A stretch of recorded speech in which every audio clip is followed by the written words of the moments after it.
Welcome back, ladies and gentlemen, to the series in which we do our darndest, our best to make the most accurate CDL pick'em predictions possible. I join you from the home office where I have commentated series after series of what has been a very wild and fun season of Vanguard.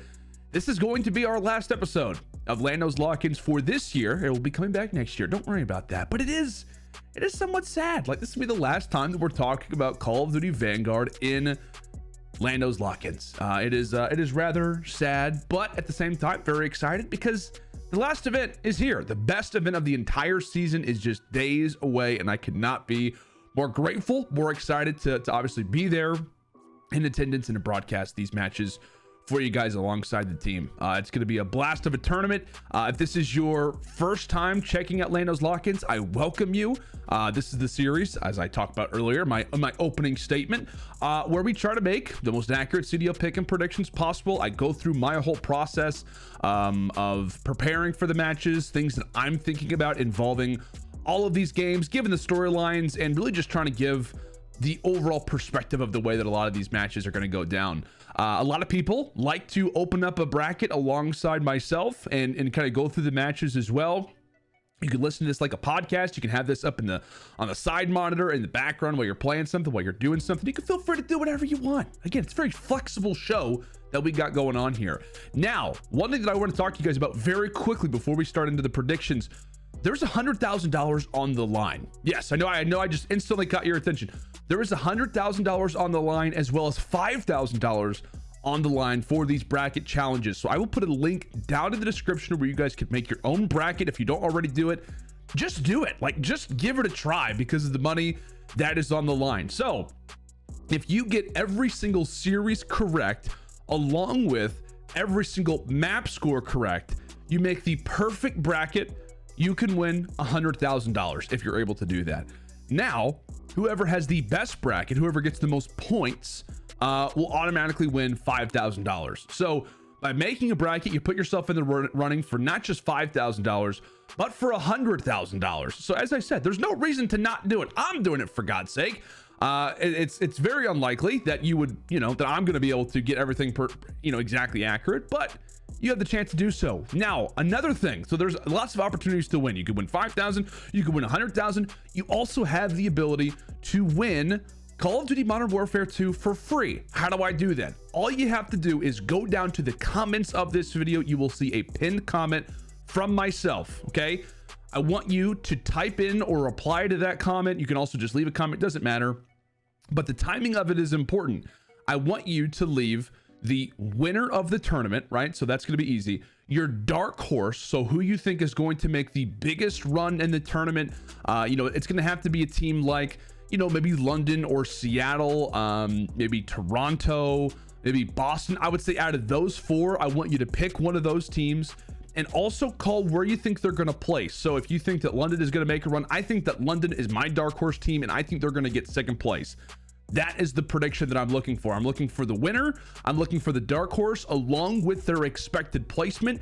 And I'm also looking for a surprise exit. So teams who qualify for dark horse: London, Seattle, Toronto, and Boston.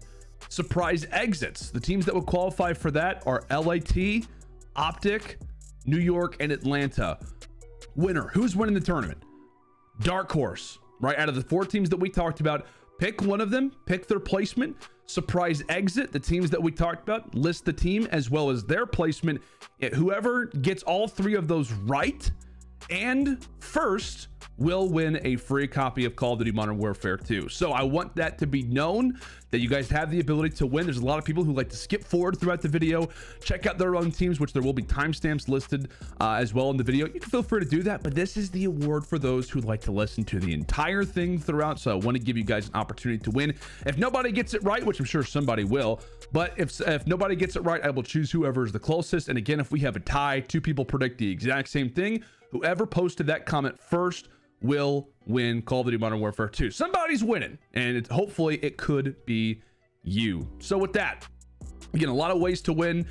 Just want to go out LandO's lock-ins 2022, or just really the Vanguard season, with the bang. It's been an unbelievable incredible year. You guys have shown so much support on the channel, so I want to give you guys a chance to win something back. You guys deserve it. You're amazing, and I greatly appreciate it. We recently crossed over the threshold of 5,000 subs as well, which is fantastic. So grateful for that, and there will be more content coming, whether it's vlogs at tournaments. You'll see me with the vlog at Champs, and you'll also see me with some amazing off-season content as well. I mean, roster mania is going to be crazy, especially if my bracket is anywhere near accurate. That'll give you guys a little bit of a tease. I'm going for a crazy bracket. I've talked about throughout the entirety of the year. This to me is going to be a similar situation to World War II Champs. And if you did watch that tournament, or at least if you're familiar with it, Evil Geniuses, a team that was probably top 7, top 8 at the time. You know, if we talk about power rankings, ended up winning the entire thing. It was a crazy storyline. They had to beat OpTic 3-0. They did that. Truly wild. Truly an unbelievable tournament, and one of those that we talk about up to this point as an outlier. But I think that this one will be the closest to matching it. I'm not saying that it will, but I think this one could be the closest to matching that tournament, considering the fact that we have never seen a repeating LAN champion so far throughout this year. Does that happen again? I'm excited to tell you what our predictions are, but let's go ahead and jump in to our very first matchup, and what a doozy it's going to be. And this is actually going to be the last match of day one, but we are going to go in order, just to the way the bracket sits. Atlanta FaZe versus the New York Subliners. This should be an amazing one, and honestly, you could really argue whoever wins this stands a very good chance of getting into that winners final, because London and Seattle, two of our dark horse teams, right? Both of them off of top 12 placements at the most recent major. These two teams were both top 3. So if we're going off of power rankings, if we're going off recent results, whoever wins this will probably be the favorite versus either London or Seattle. So they stand a very good chance of being one series away from getting into the final, right? From getting into the COD Champs Grand Final, which is crazy to think about. So we'll start things off talking about the Atlanta FaZe, who will be the #1 seed coming into COD Champs. Didn't have another second place finish. I mean, for those who have really watched a lot throughout the season, they have been known for their second place finishes when it comes down to majors. This time, a third place finish. So maybe that could awake the sleeping giants, the team that we have been waiting to wake up and finally claim their championship, finally return back to that Cold War status. They've been so consistent throughout this year, which is unbelievable. But they've yet to reach the upper echelon, or I should say the highest echelon, if you will, when it comes down to walking away with the title.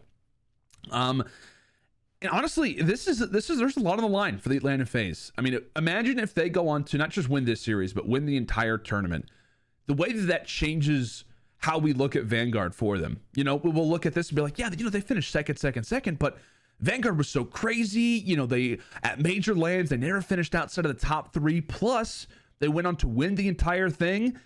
If Atlanta FaZe falls short, you know, if they are your dark horse team potentially to finish low in the standings, I mean, what that could be.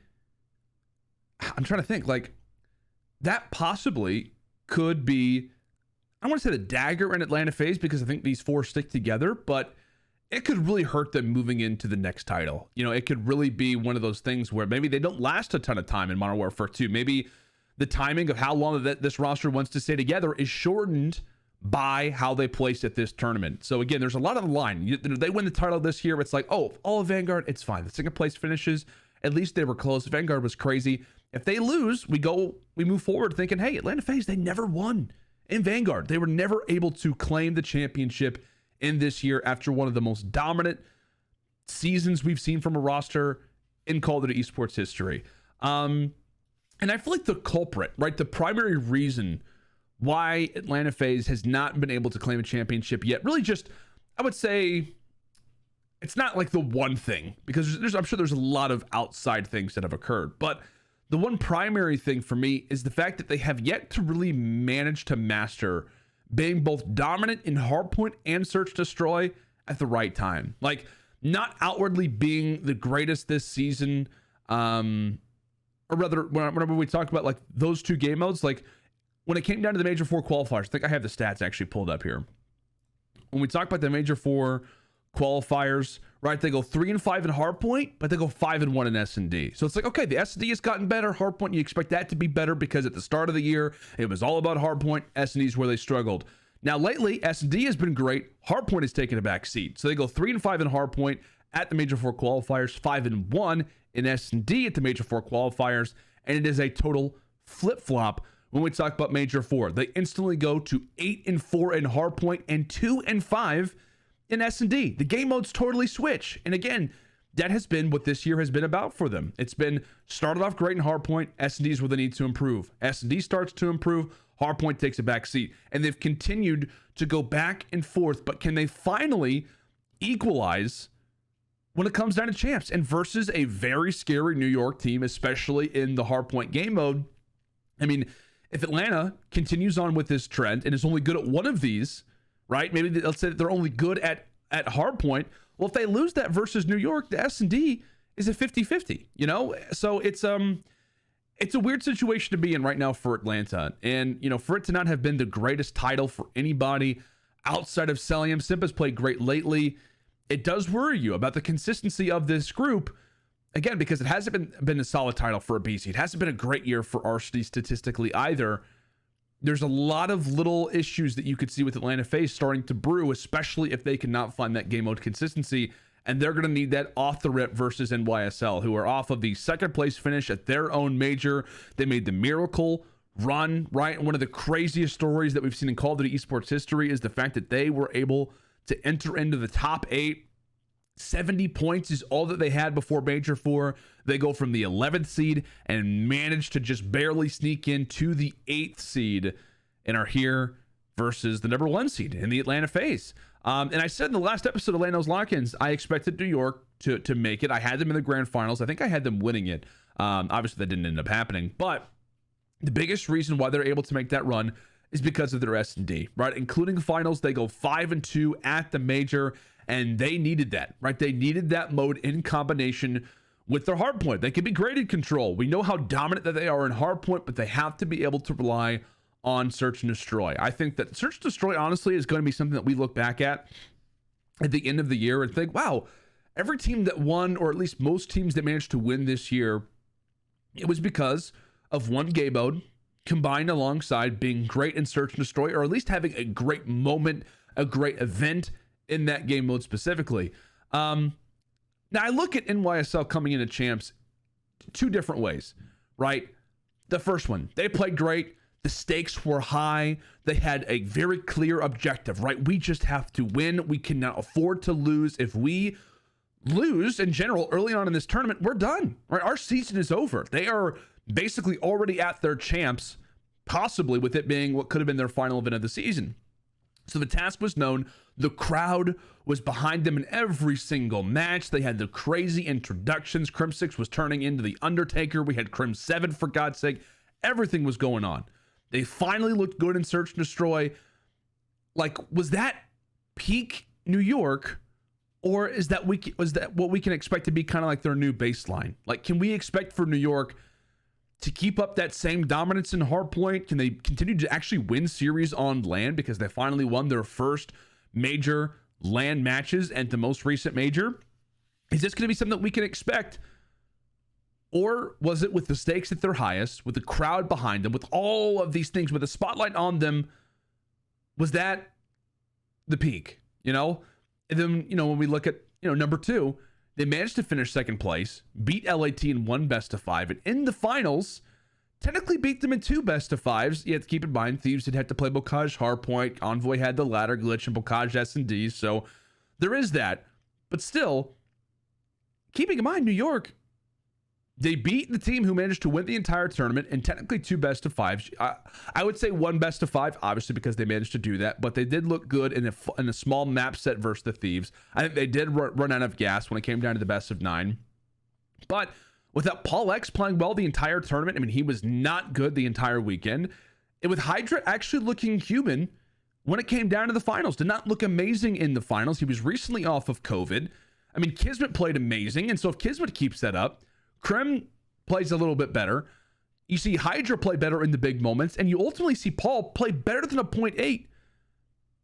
I mean, we're talking about New York maybe peaking, when in reality, the New York Subliners may have not played their best Call of Duty this weekend and still manage to finish second place. So that is the two ways that I look at New York right now. It's a matter of, is it number one or is it number two, right? Did they peak with everything going on? Or despite what was a great run from them, there is without a doubt things that you expect for them to get better at as time goes on. And to be honest with you, I look at New York more in light of number two. I do. I think, when it comes down to really just their performance, since they've added Kismet, since their performance at the Pro-Am, I know Major 3 was not good. It was not a great showing at all. But if you take out that tournament and you think about the Major 3 qualifiers, the Major 4 qualifiers, and Major 4, they have been incredible. They have been sensational. They've been one of the best teams in the game, the best hardpoint team in the game. Control's been getting better. If they can win S&Ds, as I said, that is the story. So not only do I feel like this first series is one of the most difficult matches to predict, but I also think that it absolutely has the ability to carry the most weight in all of the first round games. I think that this one is one of the most hardest ones to call, on top of it being the one that can carry the most weight throughout the tournament, because either New York or Atlanta is going to start things off in elimination round one, right? One of them is going to start there, and that means a lot, right? That means a lot considering that one of these teams could go out last place. I'm going to stick with my gut when it comes down to this prediction. Again, all these are going to be difficult. I took so long. It took me like 3 days to actually come up with who I think is going to win this tournament, who I think is going to be able to make it through some of these more difficult series. I think that Atlanta, while being the most consistent team this season, I think they fall to the Subliners. I do. I think they fall to the Subliners in round one. I think that NYSL, who've been looking much better collectively and who has already been elite at hardpoint, can also contend in the S&Ds from time to time. They've looked better in control lately. And so while it's a difficult ask, because New York are going to have to ultimately win the hardpoints, there's no question about that. The S&Ds, you like Atlanta in. However, I think that NYSL can be crafty there. Atlanta look better to win the controls. My biggest thing is that for Atlanta, it's been hardpoints great, S&Ds great. Hardpoints great, S&Ds great. What happens, right? If those things don't match up, they're going to lose series to top caliber teams. It's been a trend. It's been something that they have yet to master. And I just don't have, with all these things going on, with every team playing their best Call of Duty, with everybody being aware of every single thing that's going to go on throughout the map, I just don't know if Atlanta FaZe is going to peak at this moment when everybody's playing their best Call of Duty of the year. And so I think the NYSL managed to strike early. I think they take Atlanta FaZe down in a 3-1 or 3-2. I'm going to say a 3-1.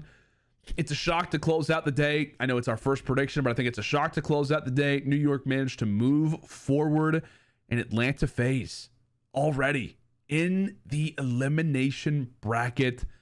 Madness already. Let's jump into our second series. The London Royal Ravens versus the Seattle Surge. Now, this is actually interesting because this was the first matchup of the Vanguard season that both of these teams played. So Seattle's first matchup, London's first matchup of Vanguard at the kickoff was versus each other. When we talk about this matchup, it's a big one, right? Because you have 4 rookies, 2 per team, for 5 players in this matchup. It's their first champs ever. Pred, Simp, Nasty, Gizmo, and Afro have never been to a COD champs before, so this is going to be new territory, uncharted territory for them. Both veteran leaders were also not at champs last season. Zero had visa issues with London. He was later in challengers. Accuracy was dropped for the Minnesota Røkkr, so he was not at champs last year. And funny enough, both players, when dropped, whenever they were in challengers to close out the year, they actually entered into this season with players that they played in challengers with. So whenever, Zero was in the Gauntlet, he was playing in challengers. That's when he started to play with Nasty. That's when he started to play with Gizmo and a little bit with Afro. Same thing for Accuracy. He started to play a little bit with Sib, actually, in challengers from time to time. So you do have this, or at least not necessarily in challengers constantly, but playing in the scrimmages, in the off-season type deal. So there is a lot of similarities, parallels between these teams. And even when we talk about matchups, you have Afro versus Pred, the breakout SMGs who just have that takeover potential. It feels like they have to lead their teams when it comes down to W's. You have Gizmo versus Sib, at times have been called the best flexes in the game. They have their tendency to be inconsistent from time to time, but they have loads of talent. They're both 2 flexes who are also very, very good with SMGs. I feel like in a different life, they both could be all-star SMG talents as well, not even just with the AR. You have Nasty versus Mac, who I feel like are the X factors. They will do the dirty work, but they will at times have their explosive maps, and feels like they are the most affected by how the team is playing at the time. If Seattle was in struggles, it feels like Mac is not playing well. If London is in the midst of their struggles, Nasty's not playing well, and vice versa. When the teams are playing well, those two guys often are Mr. Consistent and doing a lot when we talk about the objective, carrying the bomb, etc., etc. Then you have the veteran ARs of accuracy and zero. Not much more to be said than that. Two guys who have been in the Call of Duty scene for years, who have seen the brightest of stages, who have won major tournaments, and obviously are representing both North America and Europe. So as I said, tons and tons of parallels between these two teams, two franchises who went with the exact same mentality. Let's grab a veteran and let's invest in challenger talent. After what was a lackluster last year, Seattle's had two bad last few seasons. London have also been investing in a lot of the older European talent. That hasn't seen a lot of success, at least in Cold War it didn't. Obviously in Modern Warfare, they were one of the better teams in the game. So again, a lot of situations where things are the same for these franchises. And for the Ravens, right, they're the number 4 seed, right on track. I had them picked out perfectly when it came down to Major 4. They were the number 1 seed, and I expected them to get top 12 at Major 4. And it happened. And it wasn't because I didn't think that they were good. It was the amount of inconsistency that I felt like they could have when it came down to the major tournament. They were winning their hard points. Great. What happens, though, if they're not? Because their S&Ds are all going to round 11. Right now, they're favoring them, and then they're not winning controls. So you are on this stand where, hey, everything right now, the coin is being flipped each and every single time. And thankfully, it's been heads every single time, right? Ravens have been picking heads, and they've been winning it. But what happens if it goes tails, right? What happens if it happens to go the opposite direction? For this one time, has that affected team? And London, well, they started off well, in their opening matchup versus Toronto. They end up losing that series. They go on to get knocked out by the Guerrillas, also in a game 5. So not the greatest performance for London. And really the biggest issue for this Ravens team is as well, they have not been good on land this season, right? The issues that they have succumbed to is not great. Major 1, top 3 performance, looked good, right? Everybody actually didn't have the greatest of performances outside of 0. So we were like, okay, the young guns didn't play well, sky high, right? The sky is the limit right now for the Ravens, because if Gizmo and Afro are playing well, this team could absolutely win a championship if they just placed top 3 and only their veteran player managed to have a solid KD. Went into Major 2. Started off, got 3-0'd by Florida. Later, we get 3-0'd by LAG. The only win that they had was in losers round 1 versus Paris. They go out top 8. Then, right, Gizmo ends up leaving the team. Some weird situations happen. Pro-Am doesn't go well, but it's their first tournament. They go into Major 3 with Harry. They finish top 8. Then, Major 4, number 1 seed, looking great. Everything is back to normal. And as I said, they lose in game 5 to Toronto and to LAG. Top 12, worst placement of the season, right after what was their best stint of the season, or at least one of their best stints of the season in the Major 4 qualifiers. And when you talk about, the online to land disparity, it is the truth, right? It is, the stats speak for themselves. Gizmo online, a 1.10 drops to a 0.86 when he goes to land. That is 59th in the league for all players who have been to a land this season. He ranks 59th. Afro online, a 1.07. When he gets to land, 0.97. And when you talk about the other two players, Zero and Nasty, no real stat differences, right? They're probably within 0.3, 0.4, whether it's online or when it comes to land. And this isn't to say, because when you bring up, the onliner term, I don't actually think that's a thing. Like, I don't think, even going back to advanced warfare, I actually don't think that there is a massive disparity between online versus LAN. You could argue in Vanguard, a fast time to kill, there could be more in this title than other years, but I still don't think that. I don't think it's a matter of the young Ravens players just getting so nervous that they can't even hold their control. No, it's not like that. I just think that whether it's nerves, it could be nerves, or whether it's a communication fall off, maybe it's a lack of intensity, teams are more well prepared for them, when it comes to lands, because they have that week off or those few days off to really prepare for London specifically. Whatever it is, they have just yet to put the pieces together when it comes down to land tournaments. And it's unfortunate because London do go to 2 game 5s. If those game 5s go differently, we're talking about, hey, London are one of the favorites to win the tournament, right? Maybe they could have finished top 6, top 4 potentially with this team if those game 5s go a different way. but it does make you worried. More than anything, it makes you frustrated given how great that London had looked and almost what a tease the Major 4 qualifiers were in comparison to the placement that they saw. But I think the number one thing for London to work on, especially versus this Seattle team, which is not going to be easy, is the controls. They're 1-9 in their last 10 controls. 6 of those 9 losses, by the way, are 3-0s. How are we losing 6 out of our 9 last controls in 3-0 fashions? How have we won 1 control in our last 10? I don't know how that works. They went 5-1 in the Major 4 qualifiers in S&D.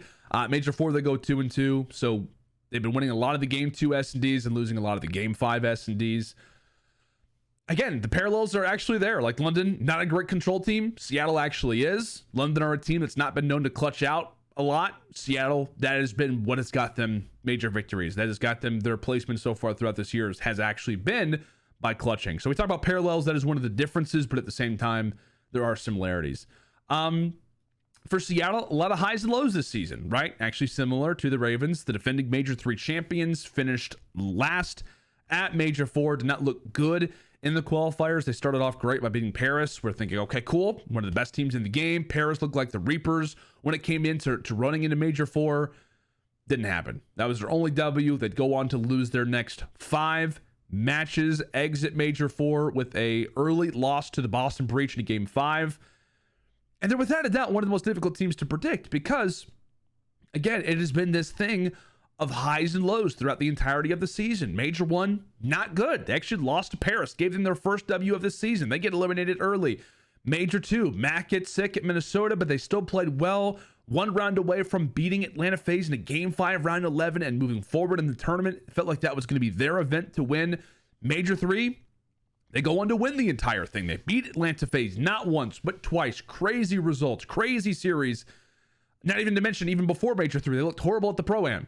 Then we go to Major 4 and they get a top 12 placement. It's like you just never know what Seattle you are going to get because they have the superstar talent, right? Pred looks like one of the best players in the game, but they need consistency. They have lost their last 6 S&Ds. They aren't winning a ton of their Bocage hardpoints anymore, despite playing it like crazy. And they're playing it like crazy because Gavutu, they can't win it. They cannot win Gavutu hardpoint. They cannot win Gavutu control. I think they have 1 Gavutu respawn victory in all of Vanguard. So they are somewhat plagued by the map pool, the same way that London is, because I think that they don't want to play Tuscan. No, they started to play Tuscan recently. I think it was something previously that they were not wanting to play all that much. But when it comes down to this series, I'm looking heavily at the S&Ds. I think that both these rosters can be strong in the hard points. However, I think Seattle is a team that I can see trading them. I think you like Seattle more in the controls lately, unless London has made major strides there. And with London series, with Seattle series, I think that a round 11 is very possible. A Game 5 very well could be possible. The Ravens are going to be the favorites coming into this matchup. At least they should be the favorites. You know, they went 4-1 at the qualifiers. They lost 2 Game 5s, etc. I just feel like at Champs, Seattle are going to wake up. I think they've had the reality check, and they're going to edge up the Ravens because we'll see them match the Ravens in the hard point. From there, I think they'll play cleaner in the S&D. I don't think S&Ds are guaranteed for the Ravens right now. And I think that you do really like Seattle more in the controls than Ravens, because Seattle are a great team on offense, especially if we see a Tuscan or a Berlin, which we will. Seattle are going to look good in either of those, probably win an attack. And then from there, where does London strike? You know, it's going to have to be the hard points at that point. If it ends up going that way, I think Seattle closed out in a 3-1 or a 3-2. I'm gonna say it's gonna be a Game 5. I think the Ravens are able to push it the distance because I'm not loving Seattle in round 1 first matchups, especially considering how they've looked lately. I think they're a very momentum-based type of team, and I think that W for Seattle is going to be big moving forward. London fall into the elimination bracket alongside Atlanta FaZe, and we'll move forward. I know we've been talking a lot about these games, but these early round 1s are so difficult to call. Now, OpTic versus Toronto. This is a rematch from Major 4 where it went to a Game 5, round 11. Something interesting to think about is there's been a lot of history between these two teams, right? OpTic and Toronto, the last 2 times they played, it's seen a Game 5, round 10, Game 5, round 11. Toronto, last season in the Cold War, or 2021 COD Champs, actually knocked out all 4 players because they knocked out OpTic Chicago and Dallas Empire from CHAMPS, which, like I said, is all four current members of OpTic, right? So they knocked out OpTic Chicago, which was Scump and Dashy. They knocked out Dallas Empire, which is Shotzzy and iLLeY. So there was a lot of history between the green and purple, especially considering that Toronto had a hand in knocking out all 4 players, despite them being on different teams last year. So for OpTic Texas, right? I mean, if you were to tell me that a team recently brought back in a player who's been dealing with, you know, around a 2-month injury, you know, you go on to finish 1-2 in the qualifiers. You probably should have went 2-1. You lost a game 5 versus this very team in Toronto, which I think was a reverse sweep. Regardless, you go on, start things off in the lower bracket, and you manage to finish top 4. I'd say that's a W. Like, I'd say that's actually a win. Like, if you think about all those things without even thinking that it's OpTic Texas, if you just listed that out on paper, I'd be like, yeah, that's a W. Like, that's a solid performance. I mean, that's an impressive victory, an impressive placement for a team that's still figuring things out. And we've heard a lot, right, from the OpTic camp lately. If you've been able to watch videos, if you've seen content, whatever it is, we've heard a lot out of the OpTic Texas camp. You know, they're getting in a lot of practice. They're working on expanding the map pool, focusing heavily on their respawn. You're hearing all the right things, right? Which is they need to get practice in. They desperately need to work on their map pool, and they really need to get their respawns matching up with their S&D, especially early on in hardpoints, the game 1 hardpoints. They need to be winning their controls. Those are where a lot of the issues are really starting to occur. You know, the S&D look good at Major 4. As I said, they go 5-1. Their only loss was to Toronto. Granted, I think 2 of their victories were in round 11, so you do have to kind of consider all of those things. But you hear the right things out of OpTic Texas right now.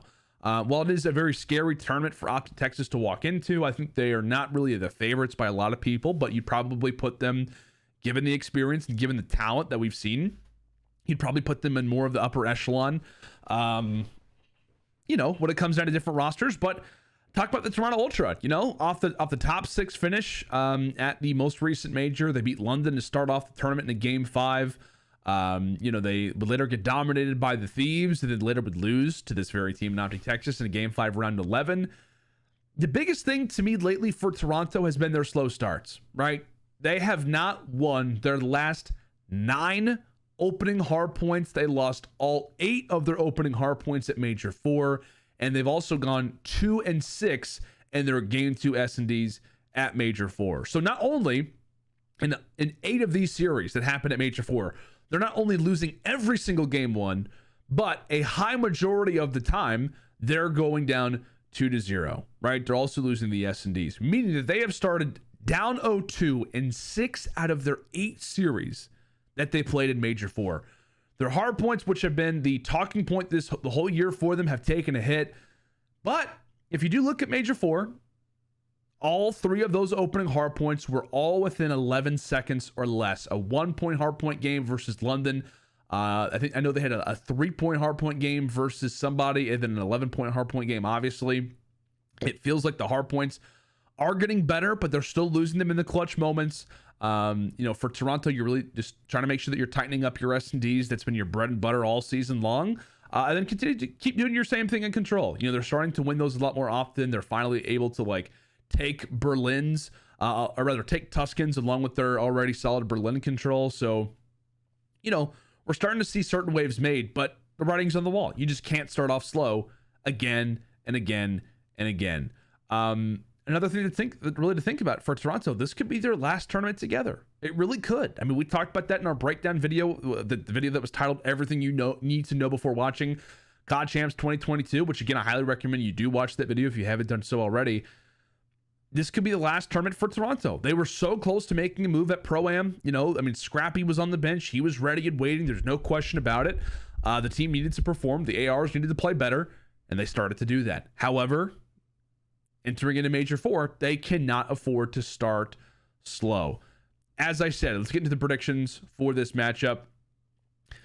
The last 2 times that these teams have matched up, it's gone to, rather than Major 4 qualifiers as well as in Major 4, it's gone to a Game 5 Round 10 and a Game 5 Round 11. Toronto won it in the qualifiers, and OpTic won it at New York. Again, 1 situation, 2 situations go slightly differently. We could be talking about OpTic winning both of those series, Toronto winning both of those series, and what that would mean, you know, given results, I mean, is everything. I think I like Ultra right now more in control. There's no question about it. I think the S&Ds can be traded because it has been the only good game mode for OpTic Texas. However, I will say a lot of times when teams are focusing so much on one game mode, or you hear them saying, our S&D is good, we just got to focus on respawns. A lot of the time, by doing that, one game mode ends up getting hurt. I don't know why, but it is truly a thing. You work on your respawns heavily, and your S&D starts to take a hit. The same way that Toronto, I'm sure, is trying to work on their respawns, could also be the same thing. Both of these teams are working on their respawns, so S&D could be a toss-up for both of these rosters. That is something to think about. So like I said, I like Ultra more in the control. I think the S&Ds can be traded. Although OpTic's, you know, 2 S&D wins over Toronto in Major 4 were in round 11, I still think Toronto looks better in that game mode. And I think in hardpoints, I may give Toronto the edge based off the maps that we could have in this. So I know this one's already probably an upset. You could call this one an upset. And I'm going for another one. I'm going to say Toronto ends up taking down OpTic Texas in a game 5. Maybe it's a game 4. But again, I just like Toronto to finally come out stronger. They are so close to winning their game 1 hardpoints right now. Again, there are 3 opening hardpoints at Major 4. We're all within 11 seconds. They are able to finally clean that up just a little bit. And with the sense of urgency that Toronto was going to have, keeping in mind that every single series could be their last one, I think they tighten up that mode. I think their S&D can absolutely match OpTic Texas. And I like them more in control, considering that OpTic have struggled mightily in that game mode right now. I think for all of those reasons, I'm going to stick with Toronto beating what seems like OpTic, who is doing all the right things right now. Again, I know it's a crazy prediction, but that is what I'm trying to go for. I'm trying to look at the very minor details in different things. I think we're 3 predictions in, and all 3 of them are probably predictions that you don't have. So that's, I don't know. It's not what I'm trying to go for. It's just truly what I think could happen at what I expect to be a very wild tournament. So Toronto manages to get past OpTic Texas, and they advance into winners round 2. Who they're going to play against, that is what we're going to talk about. LA Thieves versus Boston Breach. This has been a very one-sided affair all season long, right? I'm sure every time that I look at LAT versus Boston, my instant thought is, oh yeah, that 20-minute series that happened back at the Major 3 qualifiers. Well, the other 2 times that they've played, it's also been pretty dominant, right? LAT beat Boston 3-1 at the Pro-Am. They also played in the Major 4 qualifiers, where it was another 3-0. So the last 2 times that they've played, it has been back-to-back 3-0s. LAT are 9-1 versus Boston in map count throughout Vanguard and throughout really the more recent engagements that they've had. With Boston having this exact same lineup, LAT is 3-0 versus them when we talk about maps, when we talk about that one series. So LAT, we'll talk about them first, right? The defending champions for Major 4, the best control team it looks like right now in the game. To me, they finally figured out, at least for the moment, Tuscan Hardpoint. They are lethal on now 3 maps in that game mode. The S&D has seen dramatic improvements. They played some of the prettiest Call of Duty out of anybody at Major 4, and probably in Vanguard. Like some of the casts that Jay and I had, it was just like everything was matching up the exact way that you wanted it to, right? I mean, just absolutely picture perfect COD. They were doing the right things. Everybody was filling the gaps. On top of that, Kenny, who was the MVP of that tournament after being the most criticized player throughout the entirety of the year in Vanguard, figured things out. He got his confidence back on the SMG. And if you've heard the documentaries, if you've heard the different discussions that Kenny has had, to me, it's not been the fact that does he have the ability to run the SMG. Of course he has the ability to run the SMG. It's been the fact of the lack of confidence. And with all the criticism that has been on his name, I mean, to me, it was a matter of he might not figure it out, but it is all about having that right series, having that right tournament where he just goes off with the SMG in his hands. And, you know, he was running the ARs like on Berlin's, for example, but for the most part, he was able to do it with the SMG, which is very, very impressive. I think we saw a handful of Gavutsus. There was one Gavutu control the entire tournament, which was in the finals, which obviously LAT was able to play that. But to think that LA Thieves was also involved in a tournament in which there were hardly any Gavutus played, and for them to finish second, considering what we knew coming into Major 4, which was that they can only really win on the AR maps, is another testament to how solid that they looked and how impressive that they played. LAT peaking at the right time right now, and I would say the most important thing that nobody is talking about with the LA Thieves, not just that they're looking more well-rounded, not just that they're winning SMGs, not that Kenny is looking better with the SMG in his hands, but it's also because Tuscan Hardpoint finally went right for the Thieves. That was the hard point that they needed to figure out, so that when teams decide to ban a Gavutu or a Berlin hardpoint versus this team, they can rely on a third hardpoint. And it's so important for teams to be able to be solid at 3 out of the 4 hardpoint maps, because one of them is going to be an auto veto or one that you don't have to play all that often. But if you're only good at 2, or if you struggle on 2 hardpoints in specific, there's always going to be an opportunity for a matchup to not really go your way. And that is what I feel like was the most important thing for Thieves this weekend, is the fact that Tuscan Hardpoint is now added into their arsenal. It was a hardpoint they started off the year very, very good on.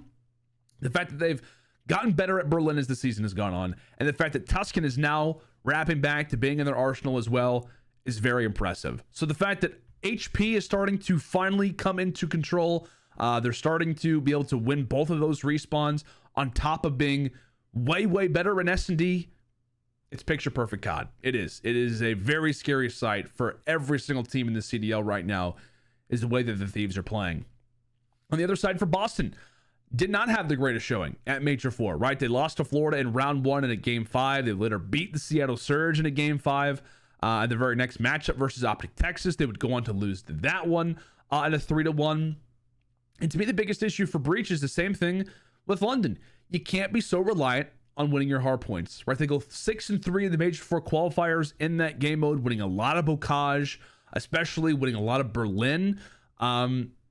That same performance, being solid in one game mode in particular, is not always going to last. I know their control was also excellent, but you cannot always rely on that when it comes down to major time. It's the exact same thing for the most part that London ran into, relying heavily on their hard points. Thankfully, the S&Ds were going their way. For Breach, it was winning their hard points. Controls also going their way. S&D, we go like 1-5, 1-6. It's no big deal. That caught up to them.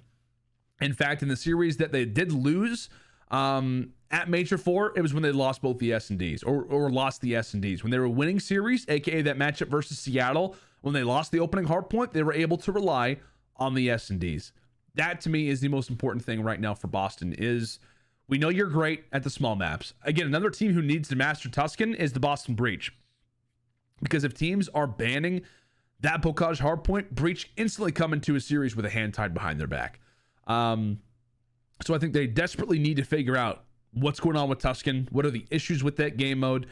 They can play on Gavutu, but again, it's just, you're putting a lot of pressure on the TJ to perform, and you're not allowing for your 2 weapons who are so good at the fast-paced game. They can't do that, right? They can't do that on Gavutu. They're going to have to rely on those guys figuring things out, TJ having a much better performance, and the rest going from there.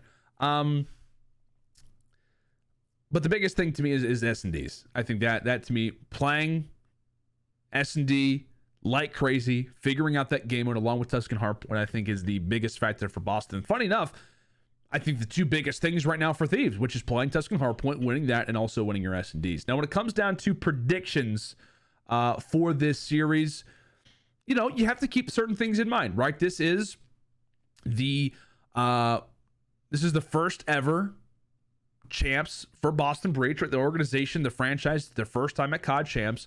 Only one player from Boston was actually at champs last year, which was Vivid, who was with Dallas, finished top 3 last year. TJ, he was dropped actually from the LA Thieves, funny enough. Actually, not funny, but he is playing against the team, so that's the reason why I'm saying it.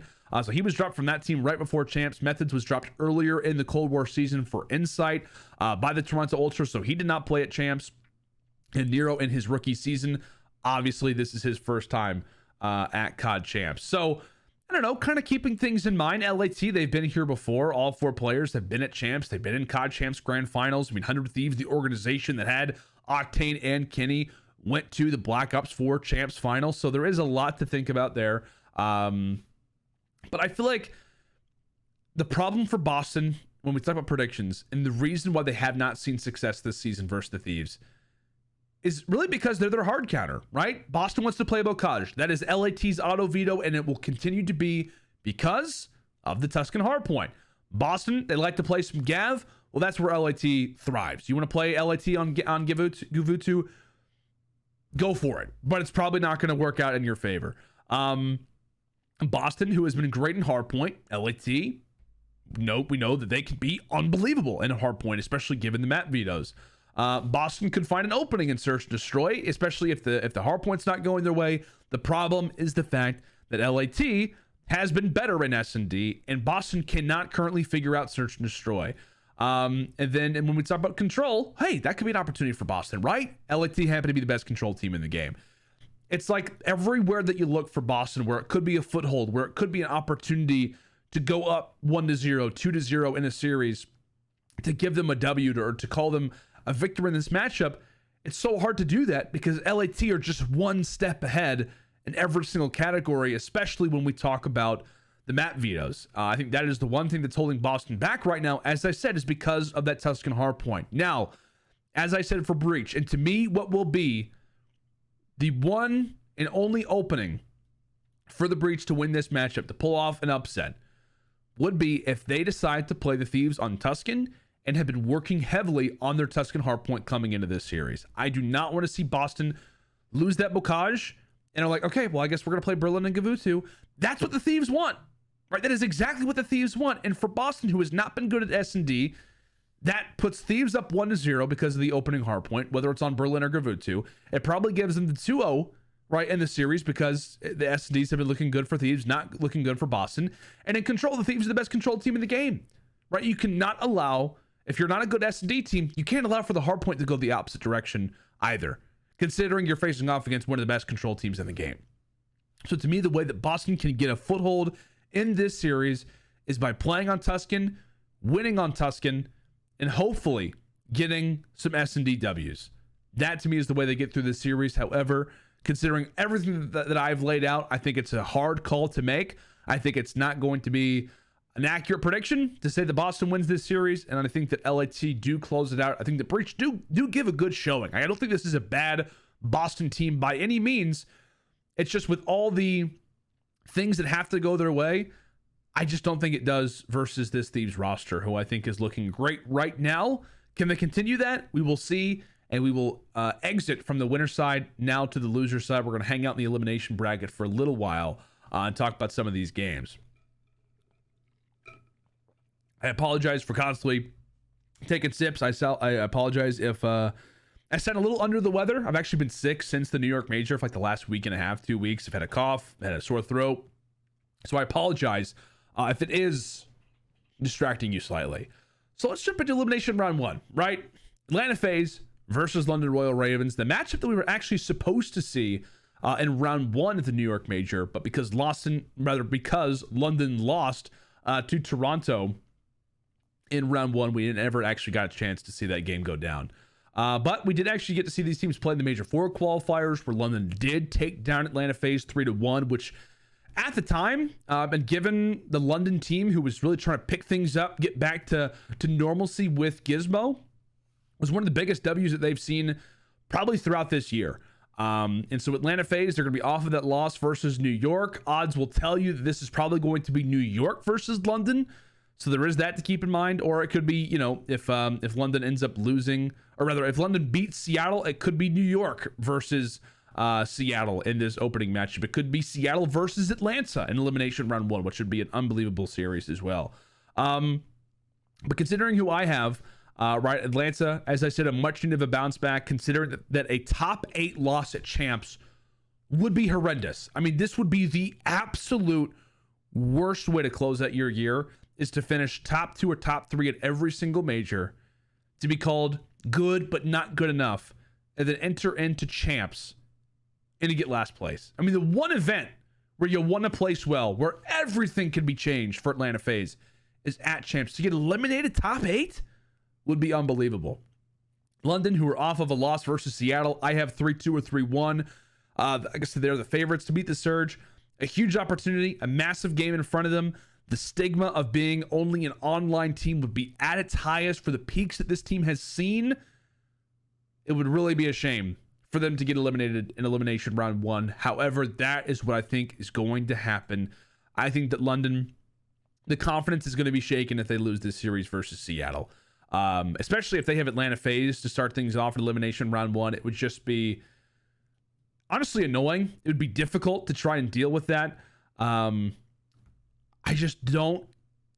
don't know. I just don't really know what to think about the Ravens right now. And I think regardless of who London plays, whether this is New York or Atlanta, I just don't see this going London's way, especially if they lose that opening game versus Seattle. I think if they lose that opening matchup versus Seattle, I think they get eliminated top 12 again, or top 8 again, last place again.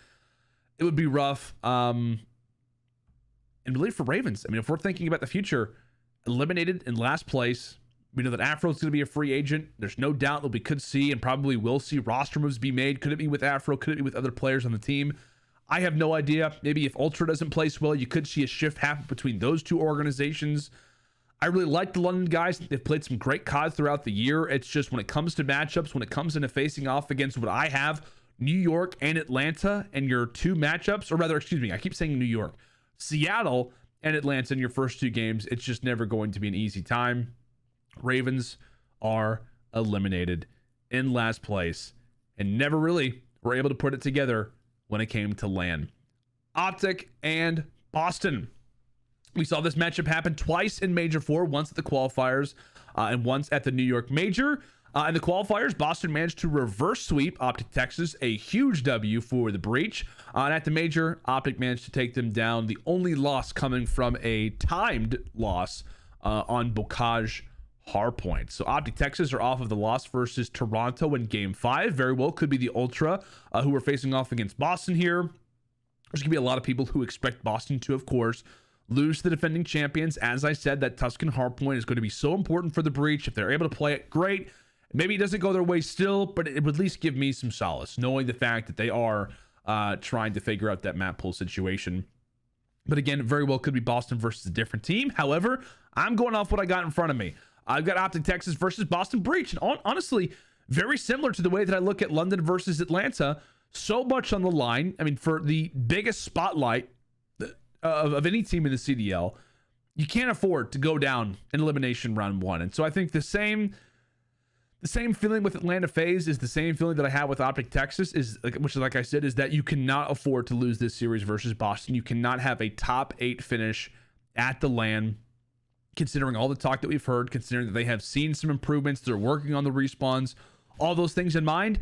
And really the problem for Boston as well is that if OpTic Texas really is the real deal when it comes to respawns, I know that I do have them losing to Toronto here, but I think it is going to be the S&Ds that are the problem.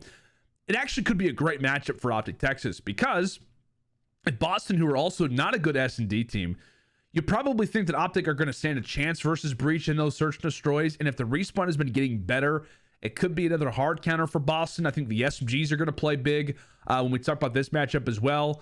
You know, a very good chance we could see a Bocage as we did the last time that they played. We could see a Tuscan when it comes down to this matchup as well. Maybe even a Gavutu, which, you know, at times OpTic likes to play it. Sometimes Boston's willing to throw it in there. That is a possibility, but I do like OpTic to win this series. I think that it is going to be a very grinder of a game. I think it's OpTic who wins game 1. Maybe Boston who takes the S&D. OpTic wins the control. Boston answers back in the game for Hardpoint. Like, I really think it's going to be a very back and forth affair. But I just don't see a way that OpTic Texas lose to Boston Breach. Again, I feel very good about all my predictions here. But I think when we talk about these opening matchups, I think the Boston play them close. I just don't see a way that OpTic loses this series. I think it's 3-1 or 3-2. OpTic Texas and Atlanta FaZe sweat off the brow. They get through elimination round 1, and now they await for who they will meet in the next round, which means that we are headed back up to winners round 2 now. New York versus Seattle. This is this series to me comes down ultimately to Surge. I think it is all about what Seattle that we see on this day, because they're going to beat, right, if my predictions are accurate, they beat London. We're like, okay, that was a great W. It was a game 5 versus London, who historically is not good on LAN. So how good of a W was that really? Like, where is London at when we talk about the standings right now?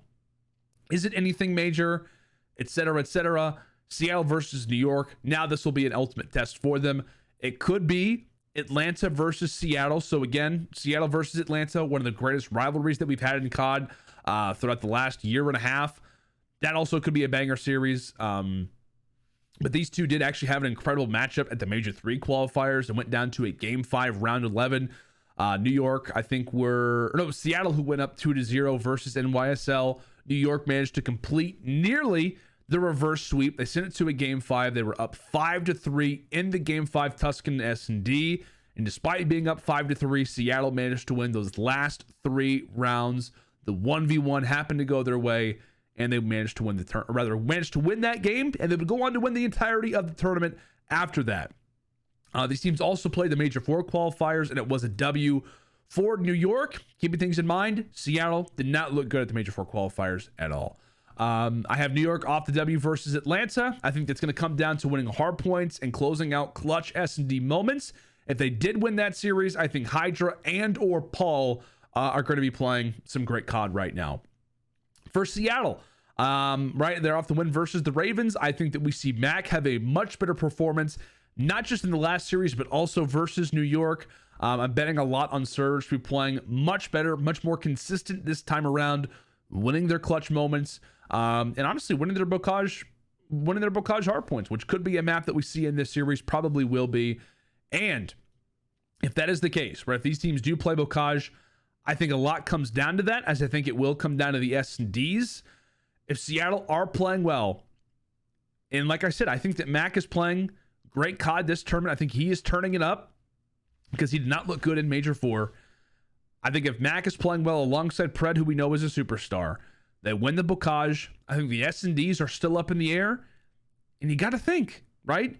Control, Seattle looking great in Control. That is the one game mode that they have been solid in, despite having some lackluster performances in their last few series. I know it's kind of a weird call to make, but it's just the way that I feel this one is going to go. I do. I think that Seattle managed to not just beat the Ravens, but come into this series versus New York and beat them in for a wild call. But I do like Seattle right now, at least if my predictions are true. I'm not saying I like Seattle right now, right? They've lost like their last 5 series, but I think that them getting that early W versus the Ravens is exactly what they need. I think it's a great matchup for the Surge coming into this game versus New York, considered the underdogs.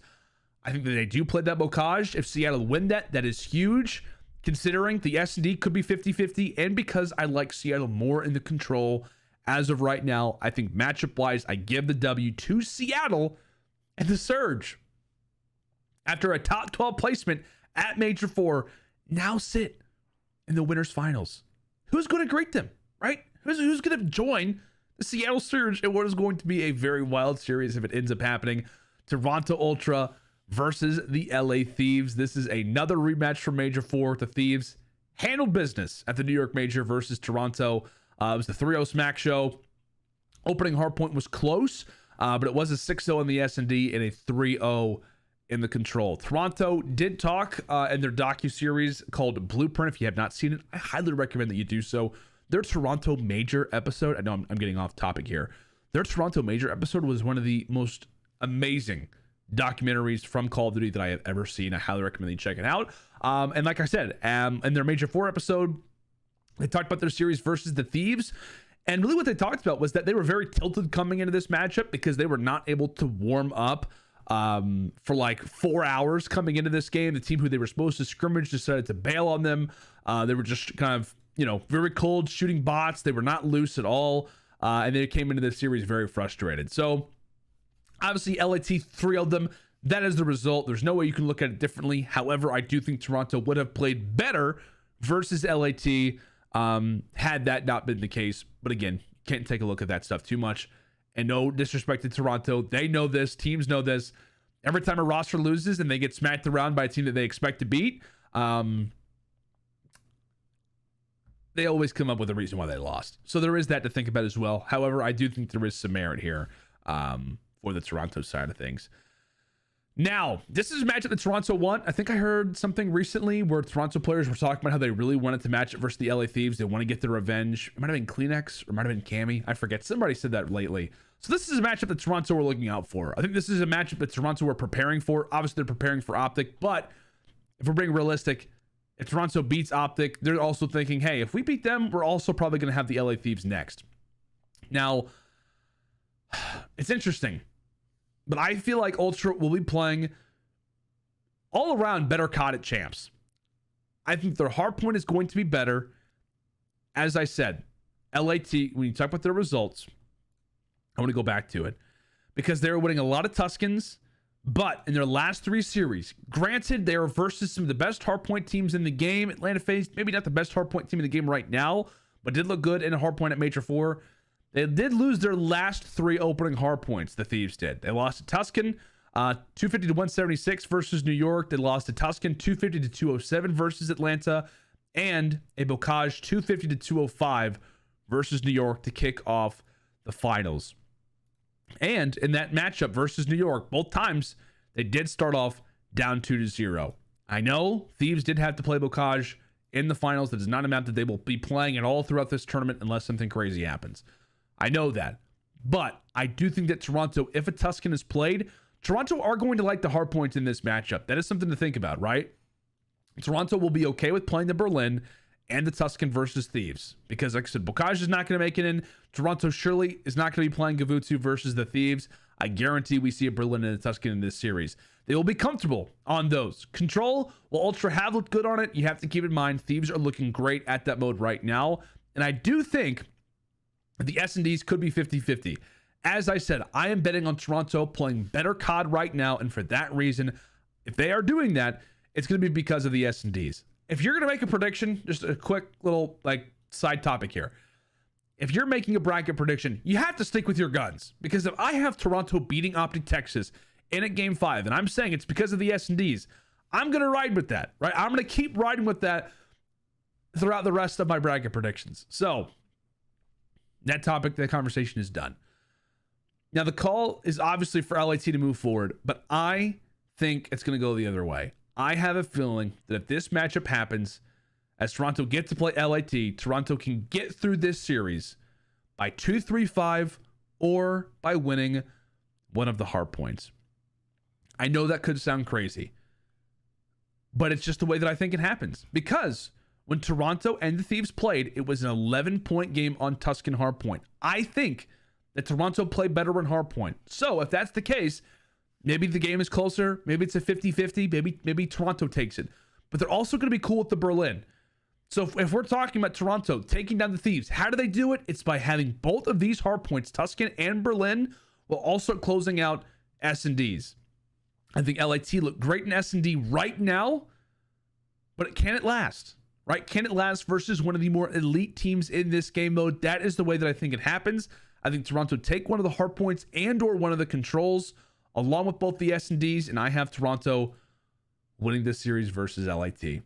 Winning it versus the defending champions. And now, we have to quickly talk about it. The Thieves, instant matchup versus the Atlanta FaZe. Again, schedule-wise, I have no idea this is going to happen. I think, this is be on Friday, this will be on Saturday, so it won't be like an instant turnaround. But in my predictions, that's the way that we're gonna line it up. So we got Simp with the Thieves again, right? What started the run for LA Thieves at Major 4 was the early W over Atlanta. They said that if they won that series, that would give them all the confidence that they needed.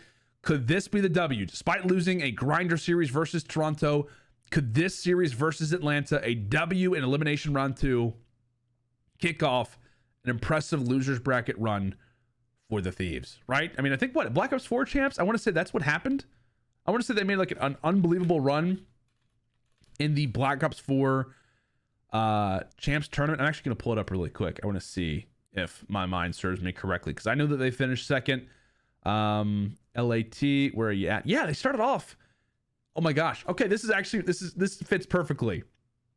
So LAT at the Black Ops 4 champs in 2019. They started off in elimination round 1, knockout stage round 1. They managed to make it all the way to the finals. And when they did so, It was by beating the it was by beating FaZe in round 1. I know it's not technically round 1, but for Thieves, it is technically round 1. And Black Ops 4, that is how they started off their run. It was by beating this organization and going on a run from there. Will it be the same thing? You do have, it's the Thieves organization. It is Kenny and Octane together. I don't know. It's possible. But if history does repeat itself, it could be a thing. Atlanta, I have them off of a great W versus London. As we said, Atlanta faced elimination round 1. How did they get here? It's just the case. I promise. It's going to happen. Okay? Believe me. And while I feel like Atlanta did get caught versus New York, I think they started to pick up steam. I do. I think they start to pick up steam with confidence. I think getting the Ravens out fast will be great for them. And in some way, they do want to get some revenge over the Thieves, right? They want to get some revenge over the LA Thieves, the team that did take them down to start off, major 4. They want to try to get that series back on board. I apologize. I feel like I'm dying right now. 1 second. I had to make sure I was good. I just felt like I was about to cough up a storm there. Okay. Atlanta FaZe versus LA Thieves. So, as I said, I think Atlanta are going to pick up steam. I think they're going to be feeling a lot better after getting a W versus the Ravens. The conference is now starting to get back underneath the boys. I think this series for the Thieves, they're going to come in a little shaken, right? Because they are your major 4 champions. They are defending coming in at champs. They want to go back to back, do the same thing they did in Black Ops 4. But I think this time around versus Atlanta early, it's going to be the same story that a lot of teams had to face off against when it came down to Major 4. Every roster, it felt like, was constantly matching up against Atlanta, and Atlanta was smacking them by the wayside, right? They were taking them down, taking down Florida, taking down Minnesota. They were taking down all of these teams. And I think that Atlanta FaZe start to build up steam. I do. I think that they are in a great place after beating the Ravens the way that they did, and I like them in this matchup. I think the Thieves, after a shocking loss to Toronto, go out top 6, wishing for a better placement at the big one, but at the very least, having a W at Major 4. But I think their run comes to an end, and the defending champions are out top 6. Atlanta FaZe advance forward, guarantee top 4, and wait who will face off against them, New York or OpTic Texas. What a series. What a series this would be. New York versus OpTic. This is the matchup that we wanted so desperately as the finals of Major 4. We didn't get it, but it honestly feels like destiny that both these teams should match up at some point throughout this tournament. I mean, regardless of where you have these teams placing, I honestly do want New York to face off against OpTic at some point. Now, I didn't come into my predictions circling New York and OpTic have to play in the elimination bracket. It just so happened to match up this way, but I would love it if this matchup does end up happening because of what this means, right? New York versus OpTic. More specifically, Crim versus Scump, the only 2 players who have been at every single COD champs, now match up against each other. Longtime teammates, longtime foes and friends now decide who will get eliminated top 6 and who will advance into top 4 and play Atlanta FaZe. It's crazy. It's crazy. I'm loving my bracket. I don't know about anybody else, but I am loving my bracket right now. I think this is absolutely perfect the way that things are going. Now, NYSL has beaten them the last 2 times that they have met in qualifier games, considering New York beat Atlanta and OpTic, lost to Toronto and nearly got past Boston. I think you'd probably say that the Subliners are maybe the favorites, at least given off of recency right now. Like I said, OpTic are off of some grinder games. New York, a more clean victory versus New York, did lose to Seattle. I think it's still up in the air, but I think New York, given recent placements, could be the favorites and probably are. But this is just one of those series that I think comes down to a few gunfights. I honestly, 100%, not just because of the story, think that this does go down to a game 5 because I think the New York have looked great in the qualifiers, but I think OpTic, knowing what they do, they're going to come into this series with some extra fire. I think iLLeY's going to be wanting to play his best COD. Obviously, this is iLLeY and Shotzzy versus Crim as well, so it's not just Crim versus Scump. It is also prior teammates, right? Crim was not, kept with this team moving forward. He was with them all last year. He was, with this team, or he was with those 2 when they finished top 3 last year under Dallas Empire. So many situations, so many storylines that we probably aren't even fully capturing. But a massive game. And honestly, you could flip a coin, I think, in this game. I really do. I think you could flip a coin for who wins this series. But I do side a little more with New York. I do. I side a little bit more with New York. I think that, again, just when we talk about really just the subliners coming into champs, as I said, it's either option 1 or option 2. I think that Paul and Paco, aka Paulehx and Hydra, are going to be playing much better.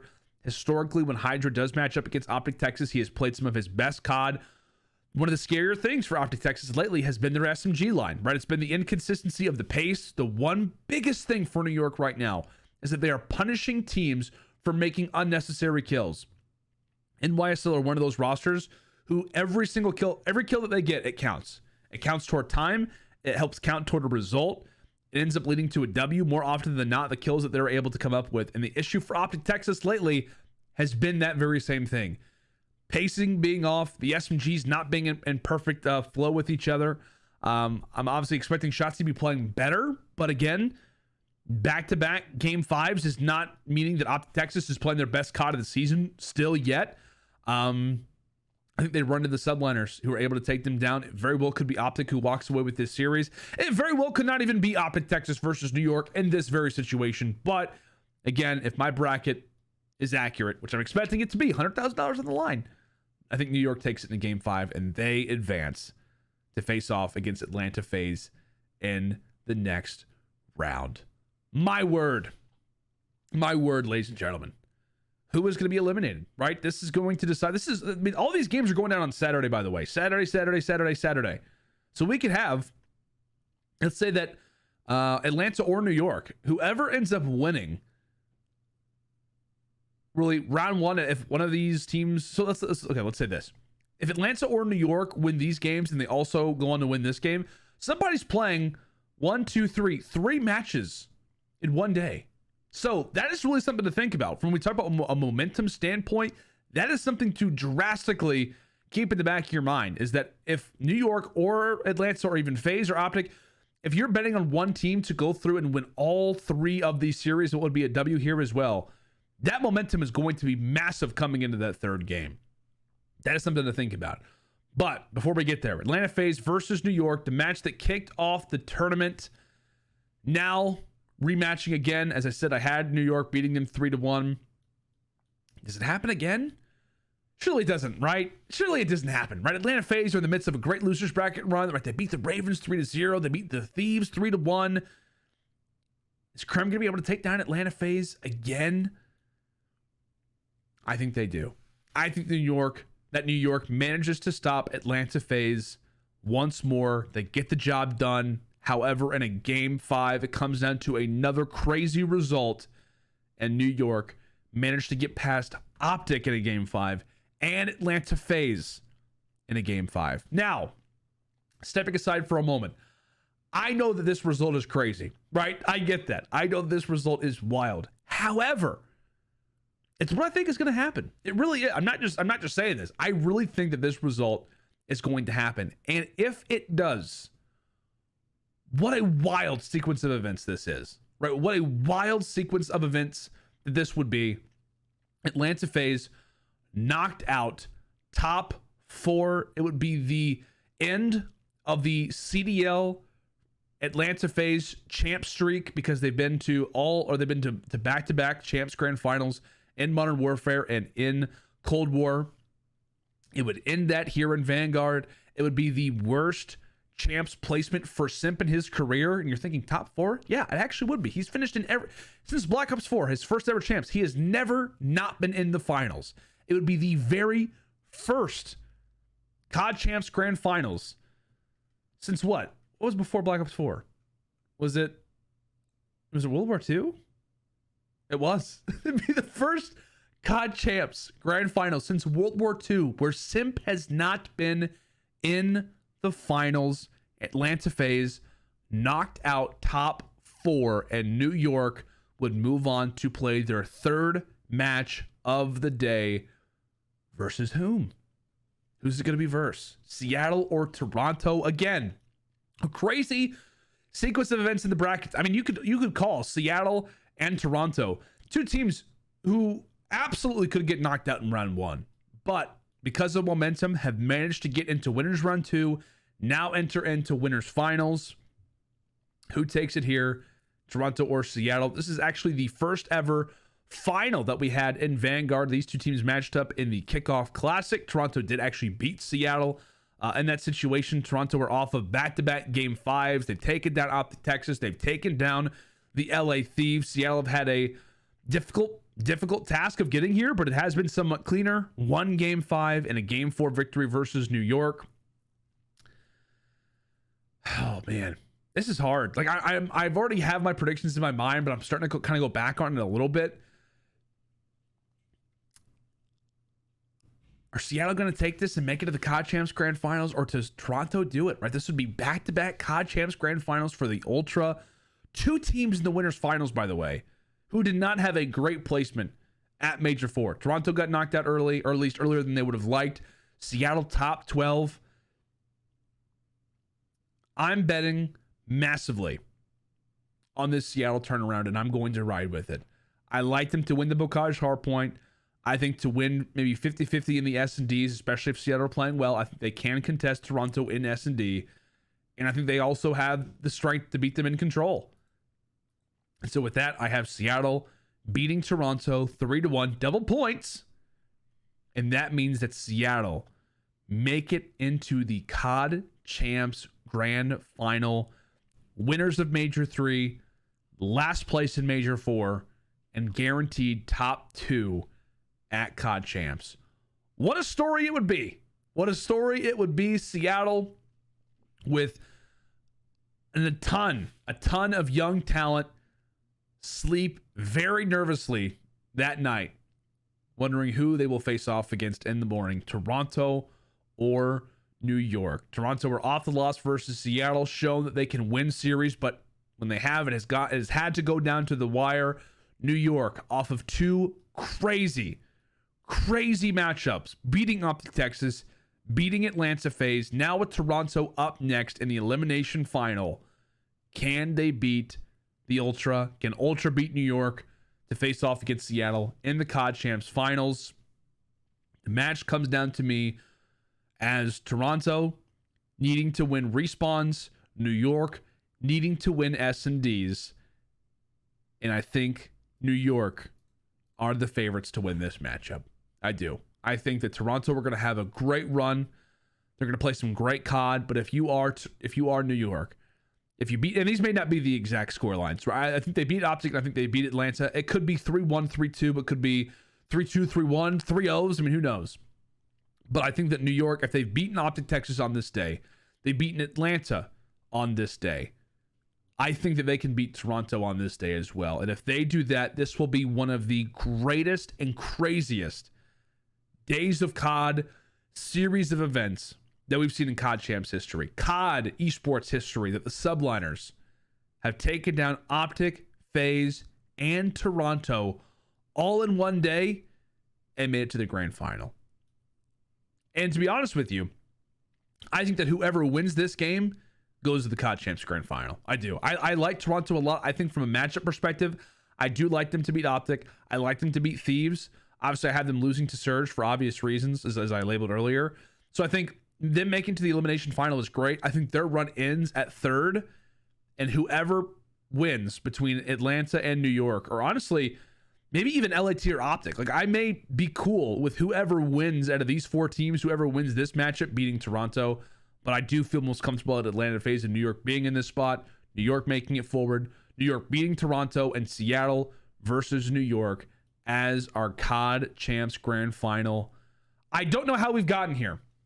I'll be honest with you. I don't know how we've gotten here. But as I told you guys, coming into this, I'm thinking this is going to be a World War II style event where things are crazy. Everything's gone haywire. Just honestly, wild result after wild result. And I honestly do feel good about this happening. Like, when you do look at the paths of these teams, this right here worries me. Obviously, New York beating OpTic and Atlanta back-to-back. Toronto getting past both OpTic and Thieves. That is also scary as well. But really, I kind of feel good about my bracket. I think this actually has the ability to happen. I'm not just saying this because I want craziness to occur or whatever, but I think that this has the ability to happen. Two teams who at times have been hot throughout the year, made it to the COD Champs Grand Final, and they actually did play each other in Winners Round 2, where it was Seattle who did beat New York. So that is something to think about. It is something to kind of consider. Can Seattle do it twice, or does New York get the revenge?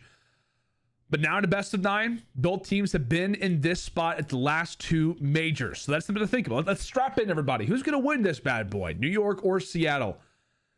Seattle getting here was a stretch. As I said, I totally understand that. But they have just had at times the uncanny ability to turn up. The talent level that they possess is incredible. We know the talent that is on this roster with Mac, Pred, and Sib.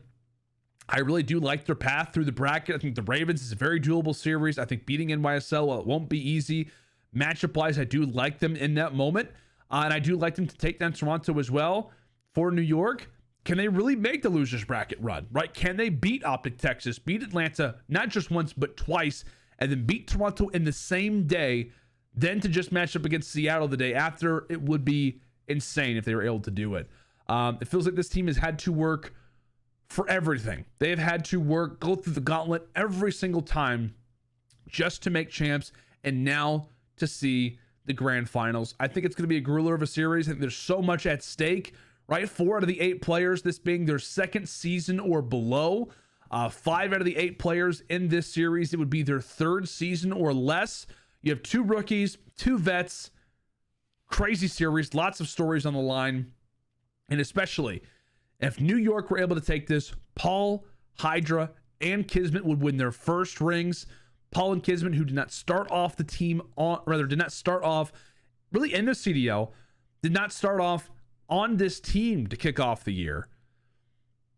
Hydra, who was the only remaining member from the New York Subliners from last year, he would get his ring. But more specifically, New York would win their first world championship as a franchise. Crim would capture his 4th ring, the most of any player in COD history. And on top of it, the most incredible achievement that I've ever heard in esports history. Would have won a world championship for every single team that he has ever played on in his life, outside of like the early days before he went from COD to Halo and came back to COD. But again, there was no COD champs back then. So winning a ring for every team he's ever played on, that being Cole/EG, OpTic Gaming, Dallas Empire, and now the New York Subliners, that would go down as his most impressive championship ever. Out of the 30 plus, I forget how many it would be.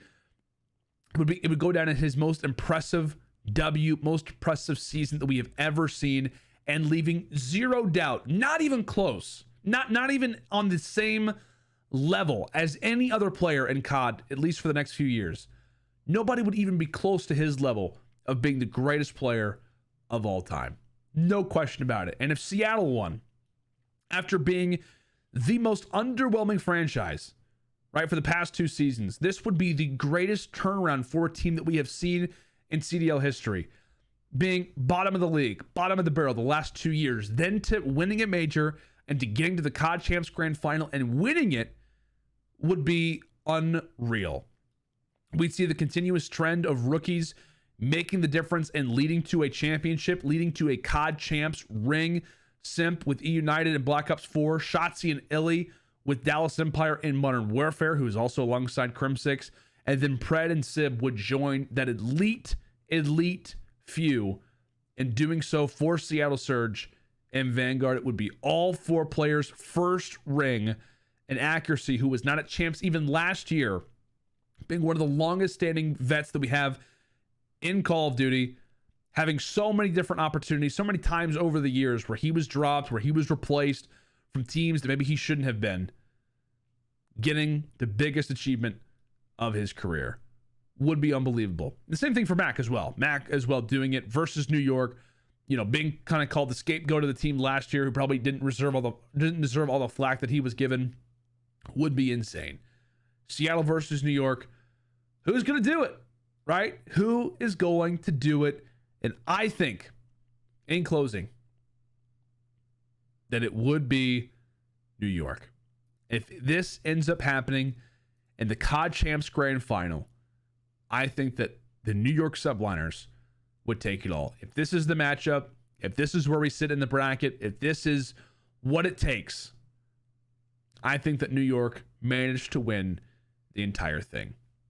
I know it would be crazy, but it would be truly, and I'm not just saying this for fluff, and I'm honestly not saying this because I want this storyline to happen, even though I do want the storyline to happen. It's not because of the way that I line the bracket up. It just so happens to be the case, but it would be one of the greatest stories we've seen throughout COD history. It really would be. For New York to have started things off looking at Major 4 with only 70 points, to get into the top 8, just barely finishing, finishing second at their major, and then going into COD Champs, being the teams that they did on this CDL Saturday and beating Seattle on Sunday, with Crimsix winning his 4th world championship.